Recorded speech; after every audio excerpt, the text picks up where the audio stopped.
Umar boycott, Umar boycott.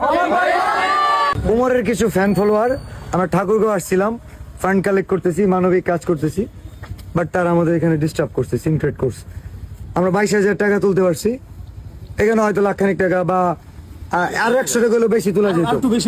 And Umar এটার মধ্যে জড়িত, হয়তো ঠাকুরগাঁও আসছে, পোস্ট দেখছে, তার কিছু ফ্যান ফলোয়ারকে বলছে যে বিলাল ভাই যাচ্ছে অথবা যাবে, ডিস্টার্ব করো যাতে কাজ না করতে পারে।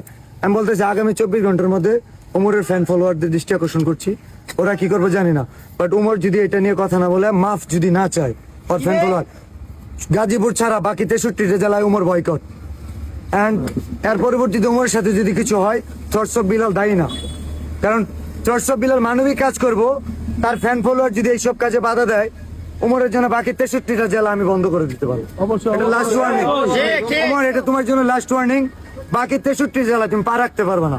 তোমার ফ্যান ফলোয়ারদের এখনো সময় আছে, তুমি বলবো, আগে তোমার মানুষ হওয়ার দরকার, তোমার আগে মানুষ হওয়ার দরকার, ঠিক আছে? আগে তোমার মানুষ হওয়ার দরকার। আমি 24 ঘন্টা সময় দিলাম, না হলে বাকি 63 জেলায় উমর, বাকি 63 জেলায় মানবিক কাজে যে বাধা দেয়, এই ঠাকুরগাঁওয়ের পোলাপানে উমর বলে দিচ্ছে, না হলে ঠাকুরগাঁওয়ের পোলাপানে স্পট দেওয়া হয় না। আমাদের সাথে কথা বলতে একজন যদি বলে আমার যদি কোনো ফ্যান ফলোয়ার মানবিক কাজে বাধা দেয়, সেটার দায় আমার নিতে হবে।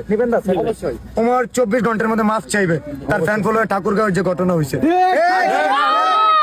না, আর যদি না হয় গাজীপুর তার এলাকায়, এটা ছাড়া বাকি 63 জেলায় উমরকে ওপেন চ্যালেঞ্জ, আমি বয়কট। কারণ উমর প্রবেশ করতে পারবে না বাংলাদেশের কোন জেলায়।